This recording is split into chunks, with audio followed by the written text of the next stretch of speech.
เป็นอะไรสถานะหัวใจนี่โสดหาคู่ชีวิตหาคู่ชีวิตเลยแม่นี่น้องอายุจักปีกันตอนนี้สาวอายุ20ปีเนาะโอ้คู่ชีวิตได้ซะสิเอาจักปีบัดนี้60ลงมา 60ลงมาถือว่าจำกัดไว้ใน60ลงมาเนาะแม่นอืมอยู่คือน้องนี่ก็ยังบ่ทันเคยสร้างครอบครัวจักเทื่อเนาะแม่นอืมถ้าคนแบบเขามาจีบน้องนี่เพิ่นเป็นพ่อห้างพ่อหมายสิมีลูกติดแล้วเขามาจีบน้องนี่ก็สิรับได้อยู่บ่ ได้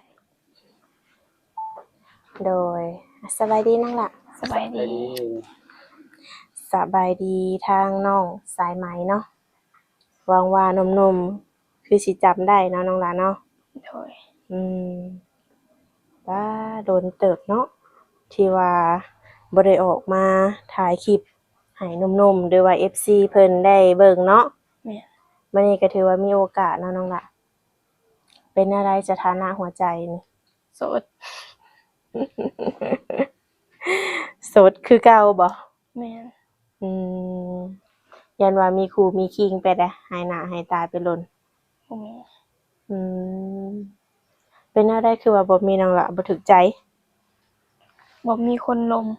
บ่มีคนลมมันแม่นอยู่บ่หนุ่มๆเพิ่นบ่อยากเชื่อเด้นี่บ่มีคนลม แม่น หรือว่าน้องบ่ลมกับเพิ่น เพิ่นบ่ลม เพิ่นบ่ลมนำ แม่น แม่นอยู่บ่น้อเว้าแท้บ่ แต่ อืมคือแบบที่ผ่านมาน้องก็บ่ได้คบหากับไผบ่ บ่ อืมอยู่แบบโสดๆโอ้แล้วเป็นอะไรคือว่ากลับมาเปิดใจอีกรอบ เหงา เงา เงาอย่างเดียวบ่ดูใด แม่น เออ ๆคำว่าเงานี่เปิดใจเนี่ยได้หาคนลมดินซื่อๆบ่ หาคู่ชีวิต หาคู่ชีวิตเลย แม่น โอ้ อืม ถ้าน้องใช่ไหมจะได้คู่ชีวิตนี่จะได้คู่ชีวิตแบบใดเนี่ย อืม แบบว่าผู้ชายหั่นนะ แบบใดก็ได้ แบบใดก็ได้ ผู้ชายแบบใดก็ได้บ่ แม่น สิบ่จำกัดได้บ่ บ่ แสดงว่าน้องนี่แบบผู้ชายเขามาลมมาจีบนี่ก็สามารถร่วมได้คุยได้แม่นบ่ แม่น อืม แต่ถ้าว่าถึงขั้นแบบสิตัดสินใจแบบเอามาเป็นผัวเป็นเมียนี่ต้องเบิ่งคนจากจุดใด เพิ่งนิสัย คือนิสัย อืม นอกจากนิสัยมีหยังอีกเพิ่มบ่ อืม บ่ อืมเน้นนิสัยอย่างเดียวนั่นบ่ แม่น เออแต่ว่าพวกคำเว้าคำจาการกระทำนี่จังไดใดๆก็ได้บ่ ได้ อืมนิสัยน้องมักผู้ชายนิสัยแบบใดซะน้องล่ะ นิสัยดี นิสัยดี คำว่า โอ้ นิสัยดีนี่เพิ่นต้องเฮ็ดจังได๋เฮาจังสิได้ฮู้ว่า อืม มั่นใจว่าเป็นนิสัยดีสำหรับเฮานะน้องบอกได้บ่ ผมบอกถึง บอกบ่ถูก เออ เพิ่นขนมเพิ่นสิเฮ็ดให้ได้บ่ซะเนาะคันบอกบ่ได้นี่ อืม ตอนนี้น้องอายุจักปีกันตอนนี้ สาว อายุ20ปีเนาะ โอ้ คู่ชีวิตได้ซะสิเอาจักปีบัดนี้ 60ลงมา 60ลงมาถือว่าจำกัดไว้ใน60ลงมาเนาะ แม่น อืมอยู่คือน้องนี่ก็ยังบ่ทันเคยสร้างครอบครัวจักเทื่อเนาะ แม่น อืมถ้าคนแบบเขามาจีบน้องนี่เพิ่นเป็นพ่อห้างพ่อหมายสิมีลูกติดแล้วเขามาจีบน้องนี่ก็สิรับได้อยู่บ่ ได้ รับได้แม่นบ่อืม น้องเคยล่มอยู่บ่น้องล่ะพอห่างพอหมายนะ เคย อืมมีความแตกต่างกันบ่กับวัยรุ่น ก็มี อืมแต่ทางน้องสายไหมนี่มักทางใดหลายกว่ากัน พอห้างบ่ อืม บอกบ่ถูกเออมันต้องไล่ล่มกันก่อนเนาะ แม่น คือแบบว่าที่ผ่านมาน้องก็เคยล่มอยู่บ่ผู้บ่าว60ปีนี่นะ เคย โอ้มักอยู่บ่น้องล่ะ มัก เอาไล่บ่ ได้แต่ก็ลมไปก่อน อืมล่มไปก่อน สำหรับตัวน้องเองนี่ถ้าว่าได้ร่วมกันได้คบหากับผู้ชายคนใดคนหนึ่งเนาะแบบว่าสิได้มาเป็นผัวเป็นเมียนี่ได้ต้องเบิ่งกันดนบ่ อืม 5-6 เดือน เดือนนี้ก็สามารถพิสูจน์ได้แม่นบ่ ได้ อืม มีบ่ในส่วนที่แบบว่า น้องบ่อยากได้สามีที่แบบว่าผู้ชายแบบว่าเฮ็ดหยังใดอย่างหนึ่งนะที่น้องบ่มักนี่มีบ่ มี แบบใดส่วนใดน้องล่ะ ความหมายคืออะไรก็ แปลว่าแบบ ในส่วนที่เฮาบ่มักนะในสิ่งที่ผู้ชายเขาเฮ็ดเป็นอยู่ทุกมื้อนี่นะ อืม มี บ่มีบ่ บ่ว่าน้องละแท้เด้อเว้าแท้บ่ บ่มีหรือว่ายังบ่เคยเจอหรือว่า ยัง ใด บ่เคยเจอ ๆยังบ่เคยเจอเลยบ่ฮู้เนาะเอาสิดีกว่าเนาะ แม่นอยู่ แน่นอน เนาะ มันต้องมีนี่แหละเพราะว่ามันก็ถามว่าในส่วนผู้ชายมันก็มีหลายอย่างเนาะ อืม แต่ว่ายังบ่เคยเจอเนาะก็แล้วก็ แม่ ได้ น ถ้าสมมุติว่าได้เจอได้โอ้ได้ร่มได้ฮู้ได้เห็นแล้วก็จังสิบอกได้เนาะ อืมเพราะว่าน้องสายไหมนี่ยังบ่เคยสร้างครอบครัวเนาะ แม่น ก็เลยยังบ่ฮู้เหตุการณ์ ว่าผู้ชายแต่ละคนนี่เป็นแบบใดมักแบบใดเนาะอืมรวมๆในตัวน้องนี่แบบว่า คนที่สิเข้ามาจีบน้องหั้นนะน้องล่ะบ่แม่นแต่ว่าอายุหลายเนาะบางคนเพิ่นก็กินเหล้ากินเบียร์สูบยาแบบนี้หันนะน้องก็มักบ่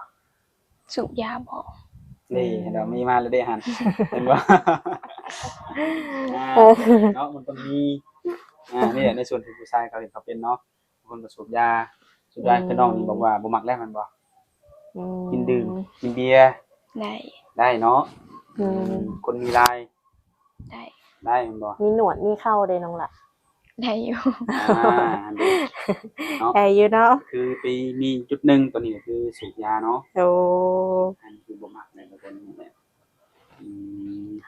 ก็มีข้อเดียวนี่แม่นบ่ แม่น อืมถือว่าบ่ได้มีหยังหลายเนาะ เรื่องอารมณ์ในสารนั่นแหละอารมณ์แบบจิตใจหั้นนะแบบบางคนก็สิมีความใจร้อนเฮ็ดหยังก็นี่เดี๋ยวนี้นะบางคนก็ใจเย็นนี่นะแต่ว่าอาจจะช้าอาจจะแทนใจนี่ แม่น น้องสิว่าได้น้องมักได้ใด ใจเย็น ใจเย็นเนาะถึงมันสิช้าแทนใจก็ตามเนาะ แม่น อืมโดยมักผู้ชายใจเย็นเนาะทุกคน น้องเองได้เป็นคนใจร้อนใจเย็น บางเทื่อก็ใจร้อนบางเทื่อก็ใจเย็น คนสองอารมณ์ แล้วแต่เนาะ เวลาร้อนนี่เย็นไว้อยู่ ไว้ ไว้อยู่เนาะ เอ อื อ ม ใช่เยอะจ้ะเนาะ บางทีได้ร่วมกันมีการแบบเข้าใจกันห่วงกันก็มีเลยเนาะ อืม เป็นคนจะได้มักเอาใจผู้ชายหรือมักให้ผู้ชายเอาใจเฮาเนี่ย ให้ผู้ชายเอาใจ ผู้ชายเอาใจเนาะ อืมโดย ให้ผู้ชายเอาใจ การเอาใจนี่น่าได้น้องละโทรเช้าโทรแรงบ่น้องละหรือแนวใด กลางเว้นเฮาบ่มีเวลา อืม โทรได้แต่กลางคืน กลางเว้น ได้ได้กลาง น้องเฮ็ดห คื ยัง น คือว่าบ่มีเวลา เพิ่งมื้อกลับไปนา อื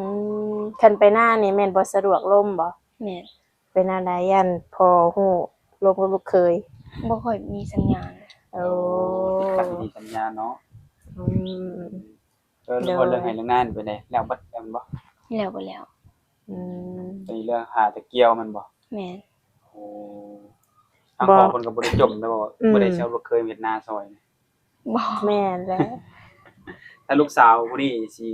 มีสามีนี่ทางพ่อและแม่เพิ่นก็ยินดีเห็นพร้อมกันอยู่บ่ เห็นดี อืม น้องสายไหมนี่มีเอ้ยมีน้องบ่ มีอ้าย2คน มีแต่อ้ายสองคนเนาะโอ้ซึ่งน้องสมัยนี้ก็เป็นลูกสาวหลา แม่น อืม ลูกสาวหล่าอนาคตสร้างครอบครัวนี่ไปอยู่นำสามีได้บ่ซะ บ่ได้ บ่ได้แม่นบ่ อื ต้อง ม ให้สามีมาอยู่พี่เนาะ แม่น อืม ต้องอยู่เลี้ยงพ่อเลี้ยงแม่ว่าซั่นซะเนาะโอ้ส่วนอ้ายสองคนนี่จ้ะเพิ่นสละโสดแหละ สละโสดไปแล้ว เพิ่นก็ออกเงินออกชาติของตัวเองหมดบ่ แม่น โอ้ต่อไปก็เรียนน้องสาวหล่าเพิ่นทุกคนตอนนี้ก็เพิ่นก็กำลังมองหาเนื้อคู่อยู่ตอนนี้ อืม ก็บ่รู้ว่าเนื้อคู่เพิ่นสิตกอยู่ทางใด อยู่ทางใกล้ทางลาวเฮาหรือว่าทางไทยหรือต่างประเทศเนาะตอนนี้ยังบ่ฮู้แต่ว่าน้องก็บ่ได้จำกัดติว่าเพิ่นต้องเป็นคนไทยคนลาวเนี่ย บ่ อืมก็สามารถศึกษาร่วมกันเบิ่งได้เนาะสิเป็นเนื้อคู่เนื้อใดก็ขึ้นอยู่กับน้องและฝ่ายชายร่วมกันนั่นแหละเนาะ อืมโดย คือช่วงว่างๆในช่วงเวลาน้องมักวางลมซับก็คือช่วงกลางคืนแม่นบ่ แม่น โอ้เวลากลางคืนแล้วเข้ามาบ้าน อืม มื้อนี้ใช้บ่ได้ออกไปนาบ่ใช่มื้อนี้ ออก ออกอยู่เนาะหลังจากจบนี้ก็ออกนาแม่นบ่ แม่น อืม อืม หลักๆออกไปนานี่เฮ็ดหยังหลังจากแล้วนาแล้วนี่ เลี้ยงงัว เลี้ยงงัวมีงัวจักโตปัจจุบัน ประมาณ10ตัว โอ้ ค่ะ งัวเป็นงัวอะไรเป็นของมูลเลยบ่หรือว่าใด เบิดครอบครัวเลย ครอบครัวคือมูลเลยเนาะ แม่น เพิ่นยังบ่ได้แบ่งมันบ่แต่ว่าอ้ายผู้นี้อ้ายผู้นั้นมันบ่ บ่ แต่ว่านำกันหมดเลยเนาะ อืม หัวหลายอะดีเนาะ เลี้ยงไว้บ่10โตว ไว้ ไว้เนาะคันบ่ไว้ก็ทยอยพับกระทงก็ได้ว่าแซวน้องเลี้ยงคนเดียวบ่เลี้ยงลูกนะ พ่อแม่ เลี้ยงนำกัน อืมโดย ก็เลยว่าบ่มีเวลาเนาะ แม่น ถ้าว่าลมผู้บ่าวยันงัวลอยกินข้าว มัวแต่ลมมัวแต่คืนมัวแต่บ้านนึง เออเด้อคือผู้บ่าวโทรมาแบบนี้น้องล่ะ เพิ่นวิดีโอคอลมานี่น้องก็กล้ารับบ่ กะ เปิดกล้องนี่กล้าเนาะ กะ อืมถือว่าเปิดเผยเลยเนาะน้องล่ะเนาะเห็นหน้าเห็นตา คือน้องก็ยังฮู้บ่ว่าเพิ่นหน้าตาแนวใดเนาะ โดย อืม ต้องเลือกหน้าตาอยู่บ่ซะ บ่ คนบ่หล่อคนหล่อได้เบิดบ่ ได้ โอ้เว้าแท้บ่น้องล่ะ แท้ สีผิวได้ซะ อืม คิวได้ก็ได้ ก็ได้บ่ โอ้ ขาวขาวแดงดำแดงดำด้านก็ได้เบิดบ่ ได้ อืม อืม คือน้องเพิ่นสิได้เบิดเนาะบ่มีข้อติทุกคน ได้แท้บ่ สิถามเลยเอาจริงๆจังได้แท้เนาะแต่ว่าต้องมาวัดกันที่นิสัยเนาะ แม่น วัดที่นิสัยแล้วก็อีกส่วนหนึ่งก็คือสูบยานี่คือบ่ได้ว่าแล้วกันเนาะ แม่ อื น ม คือสูบยานี่คือตัดออกเลย แต่ว่าถ้าว่าผู้ใดบ่สูบยาก็มาวัดที่การอบรมการศึกษาเบิ่งใจกันเนาะเรื่องนิสัยอะไรพี่น้องเพิ่นว่าเนี่ย อืม รักกันแน่นอนผู้ใดก็มักคนนิสัยดีนั่นแหละนิสัยดีบ่ใจดีการกระทำดีเนาะอืม โดย ถ้าว่าเพิ่นอยากมาหาได้ซะน้องล่ะ รวมกันไปจังมาหาก็ได้ ต้องร่วมกันก่อนเนาะ แม่น โอ้ต้องร่วมกันหล่นซ้ำได้น้องล่ะจังสิให้เพิ่นมาได้นี่ 2-3 เดือน อืฮู้จักกันคักก่อน แม่น โอ้ในการที่ว่ามาหานี่เนาะถ้าเพิ่นมาอยากอยากขอเลยได้ซะน้องล่ะ ก็ให้ร่วมน้ำพ่อแม่เนาะ อืมต้องมอบให้พ่อแม่บัดนี้ แม่น โอ้ แบบว่าผู้ชายที่แบบว่าน้องใช่ไหมอนุญาตให้มาหาจะได้เป็นผู้ชายที่ว่าแบบมีความสัมพันธ์แบบว่ามักหักกันเนาะ แม่น ถึงสิมาหาได้แล้วก็ถ้าว่ามาแล้วมีความผูกพันว่าตรงสเปคตรงปกว่าง่ายก็แล้วกันเนาะมันน่ะก็ยังมักยังหักกันอยู่ถ้าว่าเพิ่นอยากอยากคอก็ก็คุยนำพ่อนำแม่เนาะ โดย บ่ว่าสิเป็นเรื่องค่าดองค่าสินสอดมีหยังแหน่ยืนเท่าไรปงเท่าไรก็ขึ้นอยู่กับพ่อกับแม่เพิ่นวางให้เนาะอืมคือตามนี้แหละทุกคนเนาะบางคนผู้ โด ว่าย มาก็บ่ได้โอ้ได้ลมสิมาคุยเห็นแล้วมักกดสิขอเลยนี่ก็น้องก็สิเอาบ่ซะ ต้องให้เวลาศึกษาเหมือนกันเนาะ แม่น อืมแบบว่าผู้บ่าววัยรุ่นคือกันนี่น้องบ่มักบ่น้องล่ะ บ่มันก็มีอยู่ เป็นอะไรแบบบ่มักนิสัยเขาบ่หรือว่าแบบเขาลิ้นเก่งเจ้าชู้อิหยังแบบนี้ แม่น อืม ถามว่าพี่เคยลมมาก่อนบ่ เคย โอ้ลมกระดนบ่กับคนลาวเขาเรียกกันนะ บ่ฮอดปีแต่ละค บ่ น ปีบ่ อืม ก็ถือว่าต้องแยกย้ายกัน แม่น การแยกย้ายของน้องนี่ฝ่ายชายหรือฝ่ายหญิง ฝ่ายซ้าย ฝ่ายชายเนาะเพิ่นจังได๋เพิ่นมีคนใหม่หรือว่าจังได๋ บางคนก็มีคนใหม่ อืม เอาง่ายๆคือเขาสิเว้าก็คือเฮานี่ดีบ่พอสำหรับเพิ่นเนาะอันสิ คำนี้ต้องมาว่าซั่นซะเป็นคำแบบว่าขอแก้ของหลายๆคนเนาะ แม่น อืมโดย ก็เลยว่าหันมาหาผู้บ่าวรุ่นใหญ่เนาะ60ลงมา คือน้องก็เคยคุยเคยสัมผัสแล้วเนาะ แม่น รู้สึกว่าเพิ่นโอเคกว่าบ่ โอเคกว่า อืมก็มีอยู่บ่น้องหล่ะแบบว่า อายุหลายแต่ว่าจุกจิกจู้จี้แบบนี้หันนะเคยเจอบ่ เคย โอ้เคยเจอมาแล้วเนาะแบบนี้ อืม คือน้องแบบว่าเคยลมคนมีอายุแล้วโอเคกว่าวัยรุ่นนี่แล้วเวลาต้องแยกย้ายกันนี่เป็นจังไดฝ่ายน้องหรือฝ่ายเพิ่นสิเงียบ ส่วนหลายก็มีแต่ฝ่ายเพิ่น โอ้ก็น้องนี่โอเคอยู่เนาะ โดย ก็แสดงผลนี้บ่โอเคกับเฮาเลยเพิ่นอาจจะมีคนใหม่เนาะว่าไงคือเคยล้มแล้วก็ได้ฮู้ได้สัมผัสคำเว้าคำจาเพิ่นนี่สิดีกว่าวัยรุ่นเนาะก็ถือว่าเปิดใจแล้วนี้ก็ยังสิเอาอายุ60ประมาณคือเก่า แม่น อืม โดยแบบคือปัจจุบันนี่น้องก็บ่ได้ไปเฮ็ดเวียกเฮ็ดงานทางใดเนาะ บ่ แบบว่าเงินคำใช้ได้น้องหลานน้องเอาน้ำไผ เถื่อเอาน้ำแม่ เอาน้ำแม่เนาะช่วงนี้ แม่ อื น มคือรอบที่แล้วน้องยังไปเฮ็ดเวียกอยู่ได้เนาะ แม่น ถือว่าออกแล้วเนาะออกจากเวียกโลนได้น้องล่ะ ออกแต่เดือนสี่ โอ้ นี่เดือน8เดือน9แล้วบ่ฮอดแล้วบ่ เดือน7เนาะ เดือน7เนาะ อืมถือว่าได้เดือนเติบอยู่ ขอเงินจะขอทุกมื้อบ่ บ่ ถ้าขอได้สิ่งไปน้องจะขอเงินนำแม่ มีแนวอยากได้จังข แม่ อ อยากได้ อืมแบบว่าแม่เพิ่นจำกัดงบอยู่บ่น้องล่ะ ขอแต่ละเทื่อนี่ให้งบส่ำใด เทื่อละแสนเทื่อละ50 อ๋อ พ่อแม่ได้จ้ะเพิ่นมีอาชีพเสริมหยังบ่จ้ะ บ่ เพิ่นเงินคำมาใช้มาให้ลูกใช้ แต่เก่าเพิ่นหา โอ้เป็นเงินเก็บ แม่น อืม เป็นเงินเก็บเพิ่น โดย ช่วงนี้ลูกสาวบ่ได้เฮ็ดเวียกก็จุนเจือลูกสาวไปก่อนเนาะ เลี้ยงลูกสาวไปก่อน